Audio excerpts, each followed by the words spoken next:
નમસ્કાર દર્શક મિત્રો, હું છું કિંજલ ભાનુશાલી। કચ્છ ઉદય ટીવી ન્યૂઝમાં આપનું હાર્દિક સ્વાગત છે। સમાચારોની શરૂઆત કરીએ તે પહેલા એક નજર હેડલાઇન્સ પર। ઇફકોએ કંડલા પોર્ટથી રેલવે દ્વારા મોકલાવેલા ખાતરમાં પણ થઈ ખાયકી। કંડલાથી 3712 મેટ્રિક ટન જથ્થો મોકલાવાયો હતો શ્રીનગર। 1024 મેટ્રિક ટન ખાતરની ખાયકી અંગે શ્રીનગર સીબીઆઈ દ્વારા તપાસ। 18 બોગસ ટીડીઓના નામે સરકારને ચોપડાયો 97.60 કરોડનો ચૂનો। સેન્ટ્રલ ગુડ્સ એન્ડ સર્વિસ ટેક્સની ગાંધીધામ કચેરી દ્વારા એક શખ્સની કરાઈ ધરપકડ। માત્ર જીએસટી નંબર મેળવીને બનાવતા હતા કરોડોના ઇનવોઇસ બિલ। ગાંધીધામમાં ટેકાના ભાવે ખરીદાયેલી 2 લાખની મગફળી ભરેલી ટ્રક ઝડપાઈ। એમએમસી ગોડાઉન પાછળ પોલીસને જોઈને ચાલક સહિત આરોપીઓ થયા ફરાર। નાફેડ દ્વારા ટેકાના ભાવે મગફળીની કરાઈ હતી ખરીદી। જયંતિ ભાનુશાલીની હત્યા સંદર્ભે સમસ્ત ભાનુશાલી સમાજ દ્વારા ભુજમાં યોજાઈ જનાક્રોશ રેલી। કલેક્ટરને આવેદનપત્ર આપીને આરોપીઓને ઝડપવા કરાઈ માંગ। કચ્છ જિલ્લા ભાજપના પ્રમુખને પણ સહયોગ આપવા રજૂઆત। મુન્દ્રામાં એચપીસીએલ મિત્તલ પાઇપલાઇન કંપનીની યોજાઈ લોક સુનાવણી। મુન્દ્રાના સરપંચ સહિતના આગેવાનોએ કર્યો વોકઆઉટ। પ્રચાર પ્રસાર અને મહત્વના મુદ્દાઓને નજરઅંદાજ કરાયાનો આક્ષેપ। કંડલાના ઇફકો પ્લાન્ટથી શ્રીનગર મોકલાયેલા 3712 મેટ્રિક ટન ખાતરમાં રેલવે અધિકારી અને ઠેકેદાર દ્વારા મોટા પાયે ગફલો કરાતા શ્રીનગર સીબીઆઈએ રેલવેના અજાણ્યા અધિકારી, રેલવે આઉટસોર્સ એજન્સીના રાજેશ ઓબેરાય અને મનોજ જેની એન્ડ કંપની સામે વિશ્વાસઘાત છેતરપિંડીની ફરિયાદ નોંધી છે। સીબીઆઈને એવી પણ શંકા છે કે ખેડૂતો માટે ખાતરની જગ્યાએ બીજી જ કોઈક વસ્તુઓ મોકલીને કરોડો રૂપિયાનું કૌભાંડ આચરવામાં આવ્યું છે। હજારો મેટ્રિક ટન ખાતર બારોબાર વેચવાનું સુઆયોજિત કાવતરાનો પર્દાફાશ સીબીઆઈએ થોડા જ દિવસોમાં કરે તેવી શક્યતા સેવાઈ રહી છે। ઉપરાંત આ મામલે કંડલા ખાતે પણ તપાસ હાથ ધરવામાં આવશે તેવી વકી છે। સીબીઆઈને એવી અરજી મળી હતી કે 3712 મેટ્રિક ટન ખાતર કંડલાના ઇફકો પ્લાન્ટ દ્વારા રેલવે વિભાગને સોંપવામાં આવ્યું હતું। 23 માર્ચ 2017ના રોજ ખાતર ડિસ્પેચ કરાયું હતું, પરંતુ જ્યારે શ્રીનગરમાં તેની તપાસ થઈ ત્યારે તેમાંથી 1024 મેટ્રિક ટનની ચોરી થઈ હોવાનું જાણવા મળ્યું હતું। રેલવે ડિપાર્ટમેન્ટ એક ટ્રાન્સપોર્ટર તરીકે મદદ કરી રહ્યું હતું અને અગાઉથી જ તે અંગે ચૂકવણી કરવામાં આવતી હતી। અરજીની તપાસ કરતા સીબીઆઈને જાણવા મળ્યું કે કંડલાથી મોકલવામાં આવેલા ખેડૂતો માટેના ખાતરનો દુરુપયોગ થતો હોવાથી વિગતો બહાર આવી છે, જેમાં આ ખાતર કંડલા પોર્ટથી શ્રીનગરના નોગામમાં મોકલવામાં આવી રહ્યું હતું। વર્ષ 2017-18માં 1000 મેટ્રિક ટન કરતાં પણ વધુ ખાતરની ચોરી થઈ હોવાના અહેવાલો છે। સીબીઆઈ એવો આરોપ મૂક્યો છે કે આરોપીઓ રેલવે હેડ પોઈન્ટ ઉધમપુરથી માલ સામાન શ્રીનગરના નોગામના ગોડાઉનમાં પહોંચાડવાની સાથે સંકળાયેલા હતા। 1024 મેટ્રિક ટન ખાતરના દુરુપયોગના કારણે ઇફકોને લગભગ 2.14 કરોડનું નુકસાન થયું છે। આ અગાઉ 27 ઓક્ટોબર 2018ના રોજ 2652 મેટ્રિક ટન ઉધમપુરમાં મળ્યો હતો, જ્યારે 2502 મેટ્રિક ટન શ્રીનગરના નોગામમાં મળ્યો હતો। આમ 150 મેટ્રિક ટન ખાતર મળ્યું ન હતું, જે મામલે પણ તપાસ હાથ ધરવામાં આવી છે। ઉપરાંત સમગ્ર પ્રકરણમાં કંડલા અને રેલવેના કયા અધિકારીઓ સંડોવાયેલા છે તે મામલે સીબીઆઈએ તપાસ આદરી છે। જીએસટી લાગુ થયા બાદ બોગસ ઇનવોઇસ ઇસ્યુ કરીને સરકારને કરોડો રૂપિયાનો ચૂનો ચોપડાતો હોવાની ચર્ચાઓ અનેક વખત ચર્ચામાં આવી છે, પરંતુ આજે Gandhidham central goods and service ટેક્સની કચેરી દ્વારા 511 કરોડના બોગસ ઇનવોઇસ ઇસ્યુ કરીને અંદાજે 97.60 કરોડ રૂપિયાની ઇનપુટ ટેક્સ ક્રેડિટ મેળવવાના આરોપસર 38 વર્ષીય ગુરકમલસિંહની ધરપકડ કરવામાં આવી છે। ગાંધીધામ સ્થિત કમિશનરેટની કચેરી દ્વારા મેસર સ્મિથ એન્ડ એન્ટરપ્રાઇઝના નામે રજિસ્ટર પેઢી ધરાવતા ગુરુકમલે તેના નામ અને ઓળખના આધારો આપીને કમિશનરેટના ચોપડે વધુ 17 પેઢીઓ શરૂ કરી હતી, પરંતુ આ તમામ પેઢીઓનું અસ્તિત્વ જ હતું નહીં અને બંધ પ્રિમાઇસીસના નામ સરનામે પેઢીઓ શરૂ કરવામાં આવી હતી।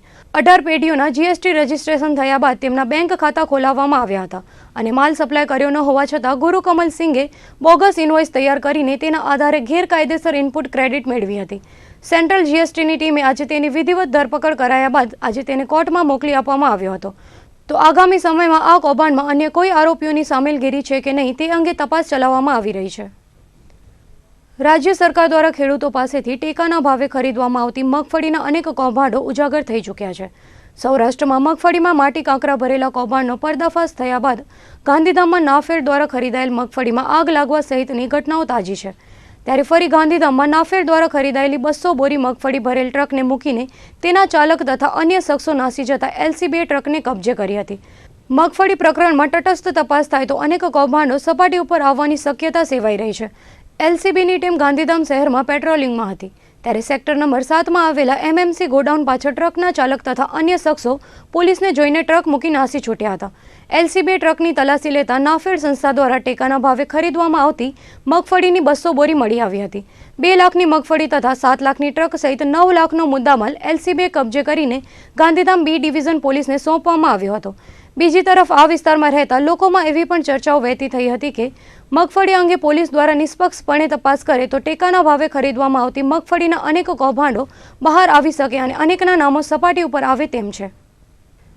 મુન્દ્રાની ભાગોળે બારોઈમાં રહેતા યુવાને ફાંસો ખાઈને આત્મહત્યા કરી લેતા પરિવારજનોમાં અરેરાટી સાથે ગમગીની છવાઈ ગઈ હતી. પોલીસ સૂત્રોના જણાવ્યા અનુસાર આત્મહત્યાનો બનાવ રાત્રિના 12 થી સવાર દરમિયાન બન્યો હતો. બારોઈ ગામે રહેતા 18 વર્ષીય અશોકભાઈ ગોવિંદભાઈ સથવારાએ કોઈ અગમ્ય કારણોસર પોતાના ઘર પાસે આવેલા વડલાના ઝાડમાં દોરી બાંધીને ફાંસો ખાઈ આપઘાત કરી લીધો હતો. વહેલી સવારે હતભાગીનો મૃતદેહ વડલામાં લટકતો મળી આવતા તેના મોટાભાઈ કિશોર ગોવિંદ સથવારાએ મુન્દ્રા પોલીસને જાણ કરી હતી. પોલીસે હાલ અકસ્માત મોતનો બનાવ દર્જ કરીને આત્મહત્યા કરવા પાછળના કારણો જાણવા તપાસ હાથ ધરી હતી. યુવાનના આત્મઘાતી પગલાંથી પરિવારજનોમાં શોકનું મોજું છવાઈ ગયું છે.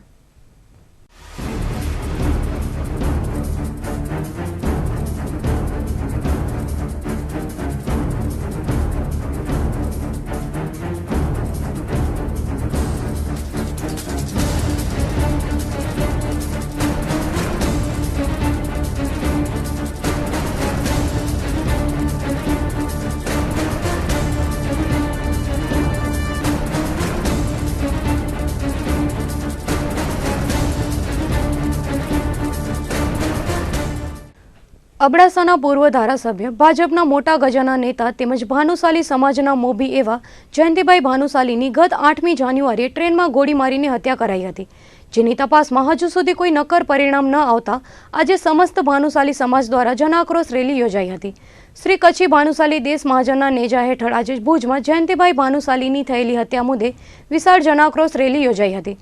ભુજના જ્યુબિલી સર્કલ પાસે આવેલી ભાનુશાલી બોર્ડિંગ પાસેથી રેલીનો પ્રારંભ થયો હતો. જ્યુબિલી સર્કલ પર આવેલી પંડિત શ્યામજી કૃષ્ણ વર્માની પ્રતિમાને હારારોપણ કરીને રેલી આગળ વધી હતી. આ વિશાળ રેલીમાં હજારોની સંખ્યામાં ભાનુશાલી સમાજના આગેવાનો અને જ્ઞાતિજનો જોડાયા હતા. કલેક્ટર મારફતે સમસ્ત સમાજની લાગણી આવેદન સ્વરૂપે મુખ્યમંત્રી વિજય રૂપાણીને પાઠવાયેલા આવેદનપત્રમાં જણાવાયું હતું કે જયંતિભાઈ ભાનુશાલી કચ્છ અને ગુજરાતના મોટા ગજાના નેતા હતા.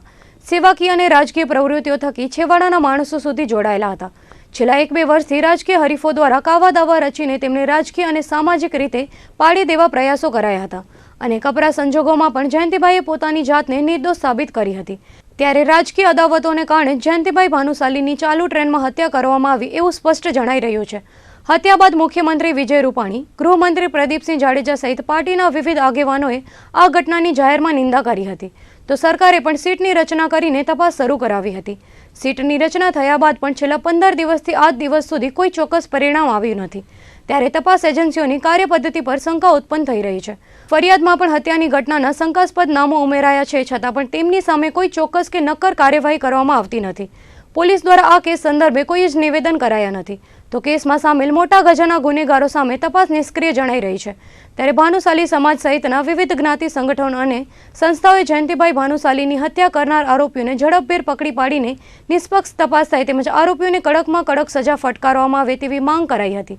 ભુજ ખાતે યોજાયેલી ભાનુશાલી દેશ મહાજનની જનાક્રોશ રેલીમાં દેશ મહાજન પ્રમુખ પ્રવીણભાઈ મંઘે, કચ્છી ભાનુશાલી સમાજ ભુજના પ્રમુખ શંભુભાઈ નંદા, મહામંત્રી લખમસિંહ ભાનુશાલી, આદિપુર પ્રહલાદભાઈ ધુક્કડ, અંજાર મહાજન પ્રમુખ શંભુભાઈ ભાનુશાલી, માધાપર યુવા ગ્રુપના વિનેશભાઈ ફુડિયા, પ્રમુખ સ્વામી મિત્ર મંડળના પ્રમુખ ઘનશ્યામભાઈ નંદા, ભુજ ભાનુશાલી મહાજનના ઉપપ્રમુખ વસંતભાઈ ગજરા, જયેશભાઈ વડોર, રામજીભાઈ બદરા, નલિયા ભાનુશાલી મહાજન પ્રમુખ પરેશભાઈ ભાનુશાલી, ગોવિંદભાઈ ભાનુશાલી નુંધાતળ, ભરતભાઈ ભાનુશાલી હાજાપર, દિનેશ ચાંદ્રા નલિયા, અરજણભાઈ ભાનુશાલી તેરા, ઉમરસિંહભાઈ ભાનુશાલી અબડાસા, નેણસિંહભાઈ કટારમલ નલિયા, માધવજીભાઈ ભાનુશાલી મંત્રી કચ્છ ભાનુશાલી દેશ મહાજન, હિંમતભાઈ દામા ભુજ, રમેશભાઈ લાઇટ ડેકોરેશન, પ્રવીણ શંકરલાલ દામા, કિશોરભાઈ ભદ્રા, કાંતિભાઈ ભાનુશાલી સરપંચ સિરવા, જીતુભાઈ ભાનુશાલી મહુ, નાનજીભાઈ ભાનુશાલી જંગડિયા, AHP જિલ્લા પ્રમુખ નાનજીભાઈ ભાનુશાલી, VHP સંગઠન મંત્રી વિનોદભાઈ ભાનુશાલી, અબડાસા ધારાસભ્ય પ્રદ્યુમનસિંહ જાડેજા, રાજુભાઈ પલણ, ઇકબાલ મંદ્રા, વિરેન્દ્રસિંહ જાડેજા, જીગર છેડા, પરેશસિંહ જાડેજા, વિક્રમસિંહ જાડેજા, ગોવિંદભાઈ ઠક્કર, ધનજીભાઈ મહેશ્વરી, બિપિનભાઈ ચંદે, હેમલભાઈ માણેક સહિત વિવિધ સમાજના આગેવાનો તેમજ ભાનુશાલી સમાજના લોકો હજારોની સંખ્યામાં જોડાયા હતા.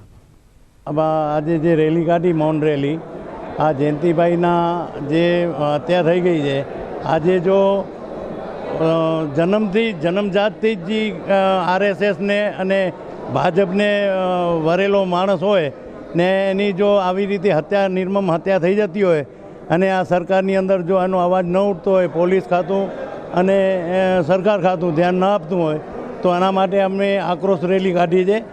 અને જો આણે આખી જિંદગી પોતાની ભાજપમાં અને દેશના હિત માટે અને કચ્છના હિત માટે જ કાઢી નાખી, અમારા સમાજ માટે, શિક્ષણ માટે અને સારા બધી જ્ઞાતિના કામો માટે.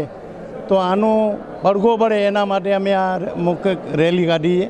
અમારી માંગ એ છે કે જે પણ હત્યારાઓ છે, ચાહે આમાં રાજનેતા હોય, રાજકીય હત્યા હોય કે કોઈ પણ આમાં સંડોવાયેલા હોય કે માણસ સંડોવાયેલા હોય કે પ્રધાન સંડોવાયેલા હોય, એને જો સાચી લોકશાહી ઢબ એ છે કે સરકારને પ્રધાન હોય તો પ્રધાનને પણ જાહેર કરવા જોઈએ. આગામી અમે હજી પણ ગાંધી ચિંધ્યા માર્ગે આખા કચ્છની પ્રજા અમારા સાથે છે. જો બનશે તો અમે ગુજરાત આખામાં આનું આહ્વાન ચલાવી ગુજરાત આખાને ઊભું કરી અને આના માટે ન્યાયની માંગણી કરશું. અને અમારી કાયદાકીય માંગણી હશે, ન્યાયની માંગણી હશે, ગુનેગારોને ઝડપવાની અમારી આ રીત છે. આમાં મુસ્લિમ સંસ્થા છે, દલિત સંસ્થા છે, ગઢવી સંસ્થા છે, માલી છે, આહિર છે, ભાનુશાલી છે, દરબારો છે, ક્ષત્રિય સમાજો છે, ઇતર જેટલી પણ કચ્છની અંદર આ ભાનુશાલી જયંતિભાઈ અમારા જો નેતા ન હતા પણ આખા કચ્છના નેતા હતા. અને તમે તો મીડિયા જો ફરો છો, તમે તો સર્વે કરતા હશો કે કેટલી લોકચાહના હતી આ માણસની. શરૂઆતના જ્યારે હત્યા થઈ ત્યારે 3-4 દિવસ સીડી તપાસ ચાલી, પછી અત્યારે એવું લાગે છે કે જાણે ભીનું સંકેલાઈ જેવું ગયું છે. એમ બિલકુલ તપાસ નથી. જેટલા ખૂની લોકો છે એ લોકોને પકડવામાં નથી આવ્યા. અમારી તો એવી અપેક્ષા છે કે જે ખૂની છે એમને પણ અને જેમણે ખૂન કરાવ્યું છે એમણે પણ પકડી લેવા જોઈએ. અને ન્યાયતંત્ર ઉપર અમને સંપૂર્ણ વિશ્વાસ છે કે જો સરકાર જો ઈચ્છે તો આ ન્યાયતંત્ર પૂરેપૂરું આજની તારીખની અંદર ભાનુશાલી જ્ઞાતિને અને સમગ્ર બધી જ્ઞાતિઓ અમારી સાથે લુહાણા, વાણિયા, સોની, હરિજન, આપણા આયર, ક્ષત્રિય બધી જ્ઞાતિઓ સાથે આવેલી છે. અને સમગ્ર કચ્છના લોકો એવું ઈચ્છે છે કે આનો નીચે સુધીનો તપાસ થવી જોઈએ અને ટોટલી જેટલા માણસો છે એને પૂરી સંપૂર્ણ સજા થવી જોઈએ. જો આ સજા થશે તો ખરેખર એમ લાગશે કે ખરેખર ન્યાય મળ્યો છે. અને હવે જોવાની વાત એ છે કે ઉપાધ્યક્ષ જેવો માણસની જો આવી રીતે ખૂન થઈ જતું હોય તો આજની તારીખની અંદર કચ્છની પ્રજા મુંબઈ, અમદાવાદ, વડોદરા બધી જગ્યાએ ટ્રેનમાં જતી હોય છે, તો એ લોકોની સેફટી શું? એ પ્રકરણે આખા રાજ્યને હચમચાવી નાખેલ અને મુખ્યમંત્રી શ્રી તથા ગૃહમંત્રી શ્રી દ્વારા તાત્કાલિક સીટ અને અન્ય એજન્સીઓની રચના કરવામાં આવેલ અને તપાસ કરવામાં આવેલ. અને સર્વત્ર સ્ટેજે 4-5 દિવસ ખૂબ જ તપાસ ચાલેલ સારી, જેમાં મીડિયા તથા પોલીસ બધાએ બધું વ્યવસ્થિત ઉપયોગ કરેલ અને બહાર આવેલ. પરંતુ ત્યાર પછી આજે છેલ્લા 5-1 દિવસથી ક્યાંય કોઈ જાતની તપાસ કે આગળ વધી અથવા શું થયું કોઈ પણ જાતની અહેવાલ બહાર પાડવામાં આવતો નથી કે જણાવવામાં આવતો નથી, જેને કારણે તપાસ બાબતે શંકા ઉપસ્થિત થાય છે કે ભાઈ ત્યાં વીંટાઈ ન જાય. આ રાજકીય હત્યા છે અને જે ખોટી રીતે ક્યાંય ડાયવર્ટ ન થઈ જાય અને એકની જગ્યાએ બીજા કોઈને ભરવામાં આવે.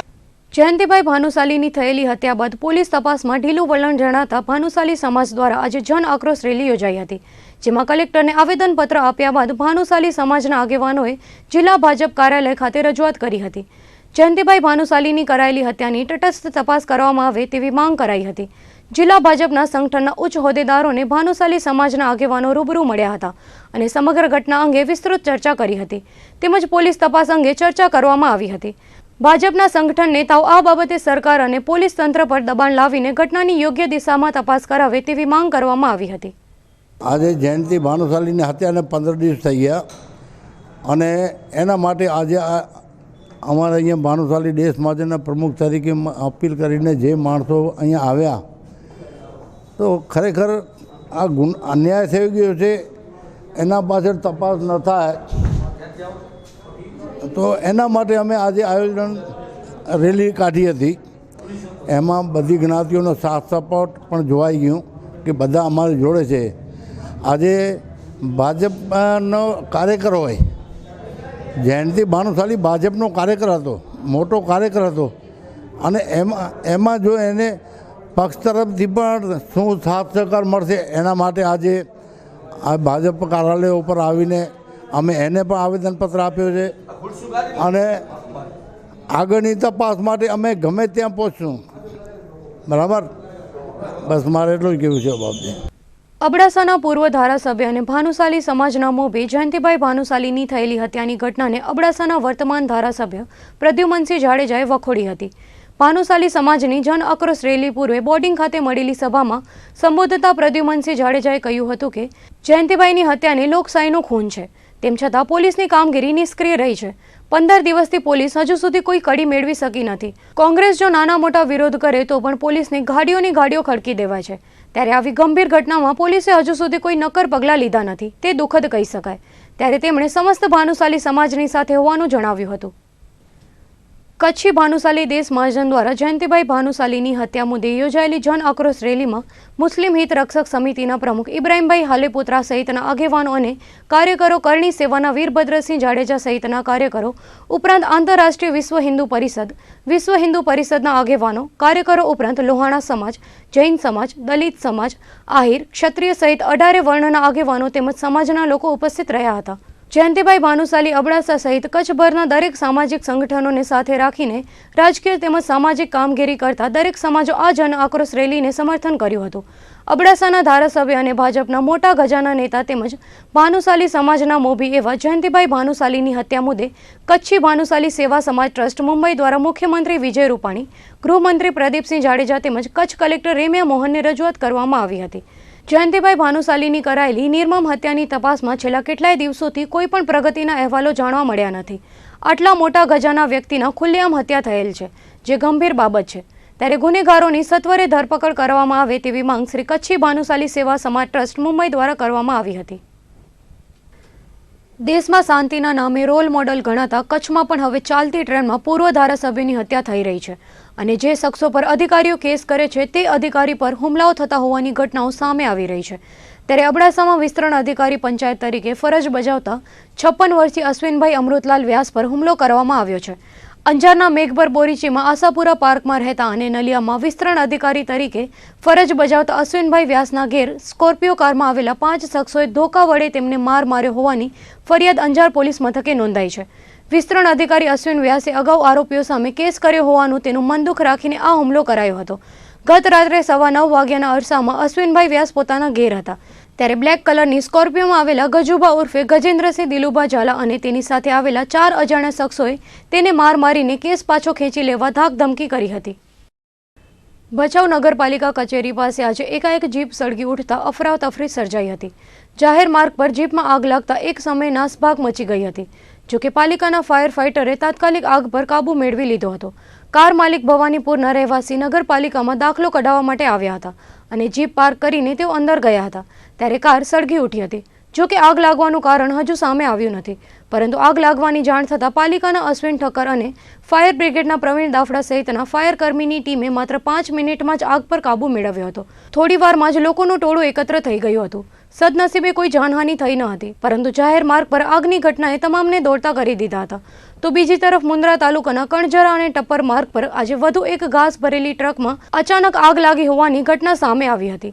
તાજેતરમાં જ ટ્રકમાં આગના બનાવો બની ચૂક્યા છે. ત્યારે ફરી એકવાર ઘાસ ભરેલી ટ્રકમાં એકાએક આગ ભભૂકી ઉઠતા ઘાસની સાથે ટ્રક પણ આગની ચપેટમાં આવી ગઈ હતી.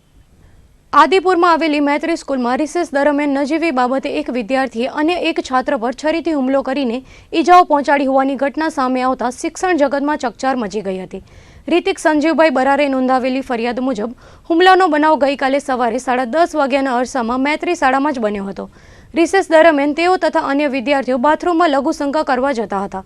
ત્યારે ધોરણ 10માં અભ્યાસ કરતા અને કાયદાના સંઘર્ષમાં આવેલા છાત્ર તેની સાથે અથડાતા બંને વચ્ચે બોલાચાલી થઈ હતી અને તેના પેટના ડાબા પડખામાં છરી વડે હુમલો કરીને ગંભીર પ્રકારની ઈજાઓ પહોંચાડી હતી. ઘાયલ વિદ્યાર્થીને હોસ્પિટલમાં સારવાર માટે ખસેડવામાં આવ્યો હતો અને આદિપુર પોલીસ છાત્ર સામે મહાવ્યથાની કલમ હેઠળ ગુનો નોંધીને છાત્રને કોર્ટમાં રજૂ કરવાની કાર્યવાહી હાથ ધરી હતી. HPCL મિત્તલ પાઇપલાઇન લિમિટેડની આજે પર્યાવરણીય લોક સુનાવણી યોજાઈ હતી. આ લોક સુનાવણીનો યોગ્ય પ્રચાર પ્રસાર ન કરાયો હોવાથી તેમજ મહત્વના મુદ્દાઓ નજરઅંદાજ કરાયા હોવાના આક્ષેપ સાથે લોકોએ વોકઆઉટ કર્યો હતો અને લેખિત વાંધા સાથે બીજી વાર સુનાવણી યોજવા પણ માંગ કરી હતી. HPCL Mittal pipeline limited Mundra Bhatinda પાઇપલાઇનનું સંચાલન કરે છે. હાલમાં ટર્મિનલની કામગીરી માટે જરૂરી અન્ય સુવિધાઓની સાથે ક્રૂડ ઓઇલ ટર્મિનલ પર 14 જેટલી સંગ્રહની ટાંકીઓ છે, જે દરેક 60,000 KLની ક્ષમતા ધરાવે છે. કંપનીએ 3 વધારાની ફ્લોટિંગ રૂફવાળી ક્રૂડ ઓઇલ સંગ્રહની ટાંકીઓ બનાવીને સુવિધાઓ વધારવા માટેનો પ્રસ્તાવ મૂક્યો હતો. આ યોજનાનો અંદાજિત ખર્ચ ₹156 કરોડ 50 લાખ છે. આ પ્રોજેક્ટ સંદર્ભે મુન્દ્રા કુદરતી ઉપચાર કેન્દ્ર ખાતે પર્યાવરણીય લોક સુનાવણી યોજાઈ હતી. જોકે લોક સુનાવણીનો યોગ્ય પ્રચાર પ્રસાર ન કરાતા ઘણેલા લોકો લોક સુનાવણીમાં ઉપસ્થિત રહ્યા હતા. તેમાં પણ રજૂ કરાયેલા પ્રશ્નોનો કંપનીના જવાબદારોએ યોગ્ય પ્રત્યુત્તર આપવાની તસ્દી ન લેતા સરપંચ, ઉપસરપંચ સહિતના આગેવાનોએ વોકઆઉટ કરી વિરોધ નોંધાવ્યો હતો. આ બાબતે મુન્દ્રા સરપંચ ધર્મેન્દ્ર જેસરે વિગતો આપતા જણાવ્યું હતું કે HPCL મિત્તલ પાઇપલાઇન લિમિટેડ પોતાની ક્રૂડ ઓઇલ ટર્મિનલની સંગ્રહ ક્ષમતા વધારવાનું છે. અંદાજિત 156 કરોડથી વધુ ખર્ચના આ પ્રોજેક્ટ અંગે આજે યોજાયેલ પર્યાવરણીય લોક સુનાવણીનો યોગ્ય પ્રચાર પ્રસાર ન કરાયો હોવાથી સીમિત માત્રામાં જ લોકો ઉપસ્થિત રહ્યા હતા. હાજર રહેલ જાગૃત નાગરિકો દ્વારા રજૂ કરાયેલા પ્રશ્નોનો યોગ્ય ઉત્તર આપવા માટે કંપનીના જવાબદારોએ તસ્દી ન લેતા આગેવાનો દ્વારા વોકઆઉટ કરવામાં આવ્યો હતો. તેમજ જવાબદાર અધિકારીઓ સમક્ષ લેખિત વાંધો રજૂ કરી બીજી વખત લોક સુનાવણી યોજવાની પણ માંગ કરાઈ હતી. આ લોક સુનાવણીમાં કલેક્ટર રેમ્યા મોહન, GPCBના KB ચૌધરી, ધીરજ અગ્રવાલ, પાર્થ ચક્રવર્તી, DM વિરાણી, ઉમેશ દૂત, પ્રદીપ વિશ્વાત, પ્રાંત અધિકારી AK વસ્તાણી, મામલતદાર વાઘેલા સહિતના ઉપસ્થિત રહ્યા હતા. કે આ લોક સુનાવણીમાં ભાઈ શ્રી નારણભાઈએ જેટલા મુદ્દાઓની છાંટણી કરી એ કોઈ મુદ્દાના જવાબ કાયદેસરની રીતે HPCLના અધિકારીઓ આપી નથી શક્યા અને એટલા માટે હું સરપંચ તરીકે ત્યાંથી ઉઠી અને આ લોક સુનાવણીમાંથી બહાર નીકળી આવ્યો છું અને મુન્દ્રાના ગ્રામજનો પણ અમારી સાથે, મારા ઉપસરપંચની સાથે બધા અમે બહાર નીકળી આવ્યા છીએ. પત્રકાર મિત્રો પણ આ વોકઆઉટ કરીને મંડપ છોડીને બહાર આવી ગયા છે અને હાલમાં જ અત્યારે હજી લોક સુનાવણી બહારના લોકોની વચ્ચે એ લોકોની ચાલુ છે. તો હું 5 જ મિનિટમાં મારો વાંધો લેખિતમાં આ લોક સુનાવણીના જે ગુજરાત સરકાર દ્વારા અહીંયા આવેલા છે પદ અધિકારીશ્રીઓ, એને હું મારો લેખિત વાંધો હાલમાં જ હું એમને નોંધાવું છું કે આનો ફરીથી એની AI રિપોર્ટમાં જેટલા મુદ્દાઓની સમાવેશ નથી બધા મુદ્દાઓનો સમાવેશ થાય અને ફરીથી આ પબ્લિક ઇસ્યુ કરી અને જે કોઈ વાંધા વચકા આવતા હોય એના પછી જ ફરીથી આ લોક સુનાવણી થાય એવી વિનંતી સાથે હું મારો વાંધો લખાવું. તો એ લોકોએ 1.5 કિલોમીટરમાં એક સ્કૂલ આવે છે, ત્યારે હું પણ એક સ્કૂલના પ્રતિનિધિ તરીકે એક RD એજ્યુકેશન ટ્રસ્ટનો પ્રમુખ છું. તો મારી સ્કૂલમાં નાની RD એટલે પ્રાથમિક શાળા, માધ્યમિક શાળા અને કન્યા વિદ્યાલયમાં ટોટલ લગભગ 2000થી 2200 વિદ્યાર્થીઓ ભણે છે. એનો એ લોકોએ આમાં ક્યાંય ઉલ્લેખ બતાડ્યો નથી અને જાણ કરતાં કે છે અમે બતાડી દેશું તો આ ના ચાલે. તો ફરીવાર આ બધા ઉલ્લેખો કરી પબ્લિક ઇસ્યુ થાય એવી મારી વિનંતી છે અને એનો હું લેખિત વાંધો હમણાં જ. ડિસેમ્બરથી 14મી જાન્યુઆરી સુધી કમૂરતા હોવાના કારણે કચ્છમાં દસ્તાવેજ નોંધણીની કામગીરી લગભગ ઠપ થઈ હતી. પરંતુ કમૂરતા પત્યા બાદ જ માત્ર 5 દિવસમાં 252 દસ્તાવેજોની નોંધણી કચ્છ જિલ્લામાં થઈ છે. સબ રજિસ્ટ્રાર કચેરી ભુજમાંથી પ્રાપ્ત વિગતો મુજબ કચ્છમાં છેલ્લા 5 દિવસથી દસ્તાવેજોની નોંધણીનો વ્યાપક વધારો થયો છે. કમૂરતામાં અનેક લોકોએ દસ્તાવેજો બનાવવાનું ટાળ્યું હતું, ત્યારે કમૂરતાના એકાદ મહિનામાં નહિવત કામગીરી બાદ 15મી જાન્યુઆરીએ કમૂરતા ઉતરવાની સાથે જ દસ્તાવેજની નોંધણી કરાવનાર અરજદારોનો ધસારો વધ્યો છે. સબ રજિસ્ટ્રાર કચેરીએથી પ્રાપ્ત વિગતો મુજબ 15થી 19મી જાન્યુઆરીના 5 જ દિવસોમાં 252 દસ્તાવેજોની નોંધણી થઈ છે, જેના થકી સરકારી તિજોરીને 47,98,927ની આવક થઈ છે. કમૂરતામાં લોકોને જમીન તેમજ પ્લોટ અને મકાનોના સોદા કરી લીધા હતા, પરંતુ હવે કમૂરતા ઉતર્યા બાદ દસ્તાવેજો બનાવવાનું શરૂ કર્યું છે. આવા શુભ કામો પણ લોકો કમૂરતામાં કરતા અચકાય છે. રાપર તાલુકાની 3 ગ્રામ પંચાયતની 20મી યોજાયેલી ચૂંટણીની આજે મતગણતરી હાથ ધરાઈ હતી. પંચાયતોને નવા સુકાનીઓ મળતા વિજેતાઓનો વિજય સરઘસ નીકળ્યો હતો. રાપર તાલુકાની ફતેગઢ, પગીવંડ ગ્રામ પંચાયતની 20મી ચૂંટણી યોજાઈ હતી, જ્યારે રાપર મામલતદાર કચેરી ખાતે મતગણતરી હાથ ધરાતા સવારથી જ ઉમેદવારોની સાથે તેમના ટેકેદારો બહોળી સંખ્યામાં ઉપસ્થિત રહ્યા હતા. જેમ જેમ પરિણામો આવતા ગયા તેમ તેમ ઉજવણી થવા લાગી હતી. ફતેગઢ ગ્રામ પંચાયતના સરપંચ પદે 1996 મત મેળવીને ભીમજીભાઈ પરમાર વિજેતા થયા હતા, જ્યારે તેમના પ્રતિસ્પર્ધી સૌજી મેરાજને 733 મતો મળ્યા હતા. જ્યારે 53 મતદારોએ નોટાનો ઉપયોગ કર્યો હતો, તો વોર્ડ નંબર 4માં સંજનાબેન 240 મતો મેળવીને વિજય થયા હતા. જ્યારે તેમના પ્રતિસ્પર્ધી જયશ્રી મહેન્દ્ર ખંડોરને 60 મત મળતા પરાસ્ત થયા હતા. વોર્ડ નંબર 5માં કનૈયાલાલ ઠક્કર 197, વોર્ડ નંબર 8માં ભચુભાઈ ગંગદાસ 163, જ્યારે વોર્ડ નંબર 10માં હસમુખગર ગોસ્વામી 243 મત મેળવીને વિજેતા બન્યા હતા. બાદરગઢમાં સરપંચ પદે જ્યોતિબેન ગોયલ 673 મત મેળવીને વિજય થયા હતા, જ્યારે ભોજીબેન પરમારને 595 તેમજ વીણાબેન વેલાભાઈને 179 મતો મળ્યા હતા. પગીવાંડ ગ્રામ પંચાયત સરપંચ પદે રાધાબેને 303 મતો સાથે વિજયકૂચ કરી હતી, જ્યારે મણિબેન કેસરાને 273 મત મળતા તેઓ પરાસ્ત થયા હતા.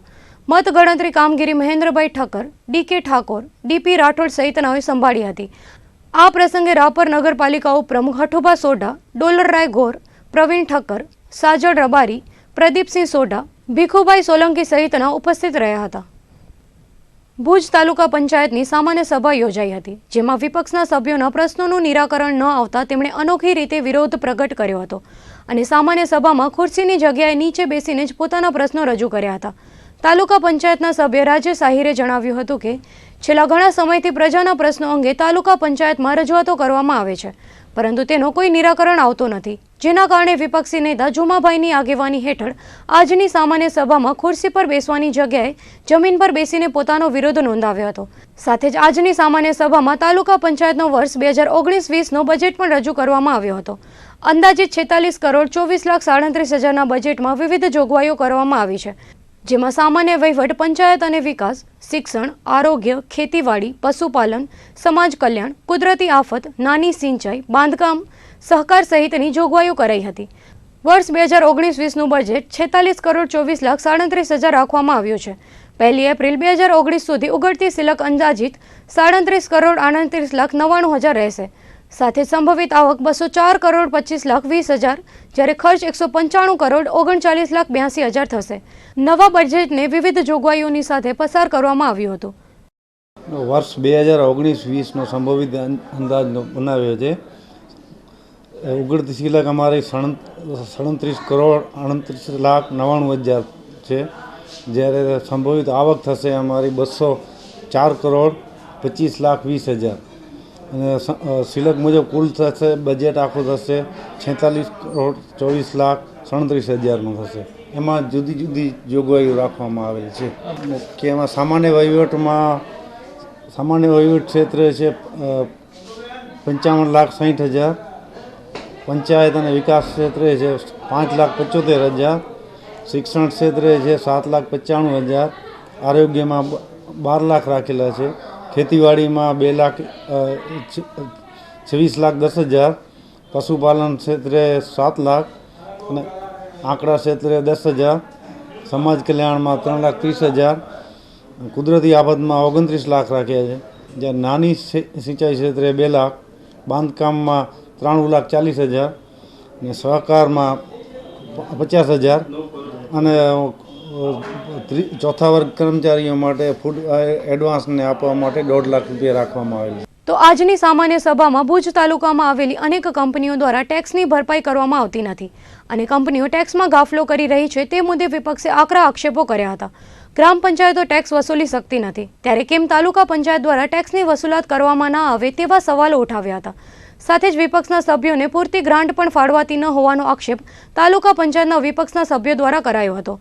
હા, ચોક્કસપણે આજે અમે અમારા કોંગ્રેસ પક્ષના વિપક્ષ નેતા જુમા કાકાની આગેવાની નીચે અમે નીચે બેસીને જ પ્રશ્નોત્તરી અને સામાન્ય સભામાં ભાગ લીધો હતો. નીચે બેઠા એટલા માટે હતા કે અહીંયા પ્રજાએ અમને પ્રશ્નોનો એનો ઉકેલ આવે એના માટે મોકલાવેલા છે.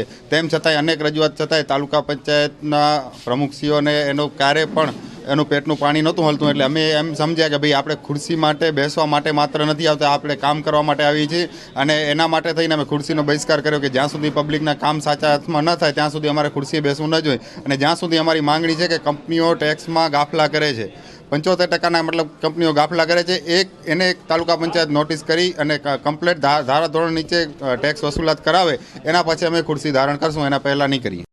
તો તાલુકા પંચાયતના પ્રમુખ હરેશ ભંડેરીએ પણ ટેક્સની વસૂલાત ન થતી હોવાની વાત સ્વીકારી હતી અને આગામી સમયમાં કંપનીઓ પાસેથી ટેક્સ વસૂલવા માટેનું આયોજન કરવાની વાત કરી હતી. તેમણે જણાવ્યું હતું કે કંપનીઓ પાસેથી ટેક્સ વસૂલવાની જવાબદારી ગ્રામ પંચાયતોની છે અને ગ્રામ પંચાયત મિલકત જપ્તી સુધીની કાર્યવાહી કરી શકે છે. જો ગ્રામ પંચાયતો ટેક્સ વસૂલવામાં સક્ષમ ન હોય તો તાલુકા પંચાયતને ટેક્સ વસૂલવા લેખિતમાં જણાવે. તો તાલુકા પંચાયત દ્વારા ટેક્સની વસૂલાત થઈ શકે છે. સાથે જ આજની સામાન્ય સભામાં 2 ગ્રામ પંચાયતોના વિભાજનના ઠરાવો પણ કરાયા હતા, જેમાં દિનારા અને પદ્ધર તેમજ મોટા બાંધા ગ્રામ પંચાયતના વિભાજન અંગેના ઠરાવો કરાયા હતા. વિપક્ષની ભૂમિકા ભજવે છે ને કાનૂની કાર્યવાહી જે પ્રમાણે થવી જોઈએ એ પ્રમાણે કાર્યવાહી ચાલુ છે. અમુક બાબતો સાચી છે કે ભાઈ ટેક્સ વસૂલાત થવી જોઈએ, એ વિપક્ષ સાથે હું પણ સહમત છું. કંપનીઓના ટેક્સ બાકી હોય પણ પંચાયતને સ્વતંત્ર અધિકારો આપેલ છે એવું તાલુકા વિકાસ અધિકારીનું કહેવું છે. તાલુકા ગ્રામ પંચાયત જો પોતે સક્ષમ નથી એવું લખીને આપે ત્યારે તાલુકા પંચાયતની ભૂમિકા શરૂ થાય છે. કાયદાકીય પગલાંની જોગવાઈઓ તપાસીને કાયદાકીય પગલાં દર ગુરુવારે તલાટીઓની મિટિંગ બોલાવી એક જ મુદ્દો હોય છે કે તાલુકા તલાટીઓને વસૂલાત માટે જેટલી શક્ય હોય એટલી વધુ વસૂલાત કરવાની સૂચના આપવામાં આવતી હોય છે. છેલ્લા થોડાક વર્ષોથી કચ્છમાં સ્વાઇન ફ્લૂનો કહેર દિન પ્રતિદિન વધી રહ્યો છે. ગત વર્ષે પણ સ્વાઇન ફ્લૂના કારણે અનેક લોકોના મોત નીપજ્યા હતા, જ્યારે આ વર્ષના પ્રથમ 21 દિવસમાં સ્વાઇન ફ્લૂના 72 પોઝિટિવ કેસ નોંધાઈ ચૂક્યા છે. ત્યારે આયુર્વેદિક રીતે સ્વાઇન ફ્લૂ સામે રક્ષણ મેળવવા આજે જિલ્લા પંચાયત આયુર્વેદ શાખા દ્વારા કેમ્પ યોજાયો હતો અને આ કેમ્પમાં આયુર્વેદિક ઉકાળો લોકોને પીવડાવવામાં આવ્યો હતો. જિલ્લા વિકાસ અધિકારી પ્રભવ જોશીના હસ્તે આ કેમ્પ ખુલ્લો મુકાયો હતો. જિલ્લા પંચાયત કચેરી બહાર જ લોકોને ઉકાળો પીવડાવવામાં આવ્યો હતો. સ્વાઇન ફ્લૂ જેવા તાવમાં આયુર્વેદિક પ્રાથમિક પ્રતિરોધક ઉપચાર માટે આ ઉકાળો મહત્વનો સાબિત થશે. તુલસીના પાન, આદુ, અરડુસી, લીલી હળદરના રસનું સેવન કરવાથી રોગ પ્રતિકારક શક્તિમાં વધારો થાય છે. સાથે જ દરરોજ નવસેકા ગાયના ઘીના 2 ટીપા નાકમાં નાખવાથી સાથે જ તુલસી પંચાંગ, અસીડીઓ, કપૂર, નાગરમોથ, વચા, ગુગળ, ગાયનું ઘી, લીમડો સહિતની વસ્તુઓનો ઘર કે ઓફિસમાં ધૂપ કરવાથી પણ તેનો ફાયદો મળે છે. આગામી 25મી જાન્યુઆરી સુધી આ કેમ્પ ખુલ્લો રહેશે. સાથે જ ભુજ તેમજ ભુજમાં આવતા પ્રવાસીઓને પણ આયુર્વેદિક ઉકાળો પીવા માટે અપીલ કરાઈ રહી છે, જેથી સ્વાઇન ફ્લૂના રોગ સામે લોકો બચી શકે. આપણે આ ઉકાળા વિતરણનું કેમ્પ આજે જિલ્લા પંચાયત દ્વારા કચેરી બહાર ચાલુ કરવામાં આવ્યું છે. આમ તો અમારી તમામ આયુર્વેદિક ડિસ્પેન્સરી મારફત આ ઉકાળાનું વિતરણ ચાલુમાં છે તથા આજ દિન સુધી લગભગ 41,000 લાભાર્થીઓને આપણે આ ઉકાળાનું વિતરણ કરાયેલું છે. આજે ખાસ કર્મચારીઓ તથા જે મેઇન રોડ છે એમાં જે રાહદારીઓ છે એના માટે એક કેમ્પ રાખવામાં આવેલું છે. આ ઉકાળામાં ખાસ કરીને ગોલ વગેરે જે ઇમ્યુનિટી જે એન્હાન્સ કરે એવા તત્વો છે જેનાથી રોગ પ્રતિકારક ક્ષમતા જે છે એ વધે છે. કચ્છ જિલ્લામાં ગ્રામ્ય વિસ્તારમાં આયુર્વેદ શાખાની અંડરમાં આયુર્વેદ દવાખાનાઓ 21 કાર્યરત છે. એમાંથી હાલમાં જ નવા ડૉક્ટરોની નિમણૂક થયેલ છે. 10 દવાખાના અત્યારે ડૉક્ટરોથી ભરાઈ ગયા છે અને ચાર્જમાં ચાલે છે. અત્યારના સ્વાઇન ફ્લૂનો જે માણસોને ભય છે એમાં અમે આયુર્વેદ શાખા તરફથી કે રોગ પ્રતિકારક શક્તિ વધે એ પ્રકારનો એક ઉકાળાનું કેમ્પનું આયોજન કરતા હોય છે. દરેક ડિસ્પેન્સરીની આજુબાજુમાં તેમજ ડિસ્પેન્સરીમાં અમે આ રેગ્યુલર આપતા હોઈએ છીએ. બાકી જે સિવાય જે જગ્યાએથી અમારે કેમ્પ કરવાની ડિમાન્ડ આવે એ પ્રમાણે કરીએ છીએ. આજરોજ અમે જિલ્લા પંચાયત કચેરીમાં કચેરીના કર્મચારીઓ બધા લાભ લે તેમજ જાહેર જનતાને લાભ લે એ માટે જિલ્લા પંચાયતના ગેટ પાસે જ એક કેમ્પનું 3 દિવસનું આયોજન કરેલ છે. તો એનાથી ઉકાળો પીવાથી તમારા શરીરની રોગ પ્રતિકારક શક્તિ વધશે, તો જેનાથી આ પ્રકારના જુદા જુદા બેક્ટેરિયા વાયરસથી બધા થતા રોગોમાં તમને એનાથી બચી શકાશે. કચ્છના જુદા જુદા રેલવે સ્ટેશનોમાં જરૂરી સવલતો ઉપલબ્ધ કરાવવા પૂર્ણ થયેલા કામોના લોકાર્પણ અને સુધારણા માટેના કામોના ખાતમુહૂર્તના આયોજન માટે નિર્ણય લેવામાં આવ્યો છે. જિલ્લાના રેલવે સ્ટેશનોમાં લોક ઉપયોગી સવલતો અને સુધારણા માટે સરકાર કક્ષાએ કચ્છના સાંસદ વિનોદભાઈ ચાવડા દ્વારા કરાતી રજૂઆતોના પ્રતિસાદ સ્વરૂપે ભુજ રેલવે સ્ટેશનમાં કોચ ગાઈડ બોર્ડ, ટ્રેનોના આવાગમન માટે ઇન્ડિકેટરનું ઉદ્ઘાટન કરવામાં આવશે, તો પ્લેટફોર્મના વિસ્તૃતીકરણ, એસ્કેલેટર મૂકવાની પાયાવિધિ કરાશે. જ્યારે ગાંધીધામ રેલવે સ્ટેશન પર ફ્રી વાઈફાઈ સુવિધાનું ઉદ્ઘાટન, રેલવે પ્લેટફોર્મના વિસ્તરણ, વધારાના કવર સેટ, લિફ્ટ, એસ્કેલેટર મૂકવાની પાયાવિધિ કરવામાં આવશે. અંજાર રેલવે સ્ટેશને નવા પ્લેટફોર્મની તેમજ નવા એફઓબીની પાયાવિધિ કરવામાં આવશે. સામખિયાળી સ્ટેશને લિફ્ટની પાયાવિધિ તેમજ ભચાઉ ખાતે પ્લેટફોર્મના વિસ્તૃતીકરણની પાયાવિધિના કાર્યક્રમોનું આયોજન ગોઠવવામાં આવેલ છે. ચાલુ માસમાં તેમજ આગામી ફેબ્રુઆરી માસમાં જિલ્લાના રેલવે સ્ટેશનોમાં સવલતો અને સુધારણાને અનુલક્ષી વિકાસને લગતા કામોનું ખાતમુહૂર્ત તેમજ લોકાર્પણ કરવામાં આવશે તેવું Gandhidham area railway manager Aadish પઠાનિયાએ આપેલી માહિતીની ટાંકીને સાંસદ વિનોદ ચાવડા દ્વારા જણાવવામાં આવ્યું હતું. ભુજની સંસ્કાર ઇન્સ્ટિટ્યૂટ ઓફ મેનેજમેન્ટ ટેકનોલોજી દ્વારા 2009થી દર વર્ષે આયન ફેસ્ટનું આયોજન કરવામાં આવે છે, જેમાં આ વર્ષે યોજાયેલા આયન પ્રોજેક્ટ અંતર્ગત જુદી જુદી 16 ઇવેન્ટમાં રાજ્યભરની યુનિવર્સિટી અને કોલેજના 600થી વધુ યુવાનોએ ભાગ લીધો હતો. તો આ ફેસ્ટમાં ગુજરાતી ફિલ્મના અભિનેતા મલ્હાર ઠાકર ખાસ ઉપસ્થિત રહ્યા હતા. ભુજની સંસ્કાર કોલેજ ખાતે દર વર્ષની પરંપરા અનુસાર આયન શીર્ષક હેઠળ સ્ટેટ લેવલના એન્યુઅલ ફેસ્ટનું આયોજન કરવામાં આવ્યું હતું, જેમાં management game, angel and mad show, turn and table competition, twisted coder, program challenge, web કૃતિ, design competition, PUBG mobile gaming competition, slow cycling, snap star, share chip talent hunt, quiz સહિતની 16 જેટલી સ્પર્ધાઓનું આયોજન કરવામાં આવ્યું હતું. સંસ્કાર ઇન્સ્ટિટ્યૂટ ઓફ મેનેજમેન્ટના યુવા ડાયરેક્ટર ચિંતન મોરબિયા અને તેમની ટીમ દ્વારા સમગ્ર ઇવેન્ટ ઓર્ગેનાઇઝ કરાઈ હતી, જેમાં કો સ્પોન્સર તરીકે પારુલ યુનિવર્સિટીએ સહયોગ આપ્યો હતો. સંસ્કાર સ્કૂલના કિરીટ કારિયાએ જણાવ્યું હતું કે આયન એન્યુઅલ ફેસ્ટમાં સંસ્કાર સ્કૂલ અને કોલેજના કોઈપણ છાત્રોએ ભાગ લીધો નથી. તે આ ઇવેન્ટની વિશેષતા છે. સંસ્કારના છાત્રોને કઈ રીતે આવી મેગા ઇવેન્ટનું આયોજન કરવું તેનું મેનેજમેન્ટ શીખવવામાં આવે છે. આયન ઇવેન્ટમાં ગુજરાતી ફિલ્મ અભિનેતા મલ્હાર ઠાકરે વિશેષ ઉપસ્થિત રહીને આગામી ફિલ્મ સાહેબનું પ્રમોશન કર્યું હતું અને 2000થી 2500 જેટલા યુવાનો સાથે મુલાકાત કરીને તેમને પ્રેરિત કર્યા હતા. જ્યારે પ્રથમ વર્ષે અમે આ શરૂઆત કરી ત્યારે માત્ર 60 વિદ્યાર્થીઓએ ભાગ લીધો હતો.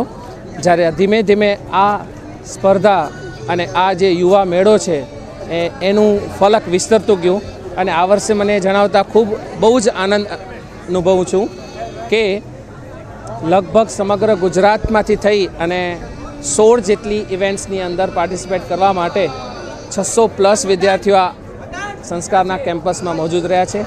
આ ઇવેન્ટની ખાસિયત એ રહી છે કે સંસ્કાર કોલેજના એક પણ વિદ્યાર્થી આ સ્પર્ધામાં ભાગ નથી લેતા. એ લોકોને આ સ્પર્ધા દ્વારા આટલું આયોજન કરીને એ શીખવવામાં આવે છે કે how to manage N event, a grand event. આ આયનની સાથે સાથે આજે સરસ મજાના એક ટ્રેડ ફેરનું પણ આયોજન કરવામાં આવ્યું છે, જ્યાં 45 જેટલા કાઉન્ટર્સ અલગ અલગ ઉદ્યોગ સાહસિકો દ્વારા અને વેપારીઓ દ્વારા લગાવવામાં આવ્યા છે. આયનની લોકપ્રિયતા જોઈને અમને 4 દિવસ પહેલાં મલ્હારભાઈએ અનુરોધ કરેલો કે તમારા પ્લેટફોર્મ પર અમને અમારી અપકમિંગ મૂવી સાહેબનું પ્રમોશન કરવું છે. આપણા માટે પણ એક ગૌરવની બાબત છે કે આટલા જાણીતા ગુજરાતી ફિલ્મના સ્ટાર આપણા આંગણે, કચ્છના આંગણે અને આપણી કોલેજમાં આવે તો અમે એમનું રિક્વેસ્ટ એક્સેપ્ટ કરીને એમના અપકમિંગ મૂવી સાહેબના પ્રમોશન માટે આજે બહુ સારું એવું ક્રાઉડ ગેધર થયેલું અને એમને પણ ખૂબ જ મજા આવી આ પ્રોગ્રામમાં. સંસ્કાર કોલેજ ખાતે આવેલા ગુજરાતી ફિલ્મ અભિનેતા મલ્હાર ઠાકરે પોતાની આગામી ફિલ્મ સાહેબનું પ્રમોશન કરતા મીડિયાને કહ્યું હતું કે આ ફિલ્મમાં ઘણું બધું વણી લેવાયું છે. તો ફિલ્મની કથા વિશે આછેરી ઝલક આપતા તેમણે કહ્યું હતું કે આ ફિલ્મમાં સ્ટુડન્ટથી સાહેબ સુધી જર્ની દર્શાવવામાં આવી રહી છે, જેમાં ફિલ્મ નાયકે અનેક સમસ્યાઓનો પડકાર ઝીલીને કઈ રીતે આગળ વધે છે તેનું રસપ્રદ નિરૂપણ આ ફિલ્મમાં કરાયું હોવાનું મલ્હાર ઠાકરે કહ્યું હતું અને સૌ યુવાનોને આ ફિલ્મ નિહાળવાની અપીલ કરી હતી. વધુમાં મલ્હારે કચ્છની ભાતીગળ સંસ્કૃતિ અને કલાને બિરદાવી હતી. સંસ્કાર સ્કૂલની મુલાકાત લીધા બાદ તેમણે અજરખપુર ખાતે LLDCના ફોક ફેસ્ટિવલની મુલાકાત લીધી હતી. સાહેબ એકચ્યુઅલી છે ને એક એવો સ્ટુડન્ટ છે જેની જર્ની સાહેબ સુધીની છે. એને કેમ લોકો આપણે છે ને સાહેબ દિવસમાં 100-200 વાર બોલાતો શબ્દ છે, કોઈ પણ છે, રિક્વેસ્ટિંગ નોટ પર બી અને પ્રાઉડલી બી તમે કહી શકો એવું. તો આ ઝુંબેશ અને ચળવળ જે શબ્દો છે ને એનો એ વિદ્યાર્થીમાં એવો ઉપયોગ કરી રહ્યો છે કે સાચી વસ્તુઓ લોકો સુધી જ્યારે જ પહોંચે, જ્યારે કોઈ માણસ એ ઝુંબેશ ઉપાડે, ચળવળ શરૂ કરે તો કેમ એણે ચળવળ શરૂ કરી અને કેમ એવી રીતે પૂરી કરી. આ આખી જે જર્ની છે ને એ જર્ની તો જ એને બિરુદ આપવામાં આવ્યું છે. બેઝિકલી એને લોકો સાહેબ તરીકે એટલા માટે ઓળખે છે. તો આ બેઝિક સાહેબ જે છે ને એ મૂળ એવા વ્યક્તિની વાર્તા છે જે વ્યક્તિ એ સ્ટુડન્ટ છે અને સ્ટુડન્ટની જર્ની ટુવર્ડ્સ નેમ સાહેબ. તો દર્શક મિત્રો, આ હતા અત્યાર સુધીના કચ્છ ઉદય ટીવી ન્યૂઝ. આવતીકાલે ફરી મળીશું નવા સમાચારો સાથે. ત્યાં સુધી મને રજા આપશો. નમસ્કાર.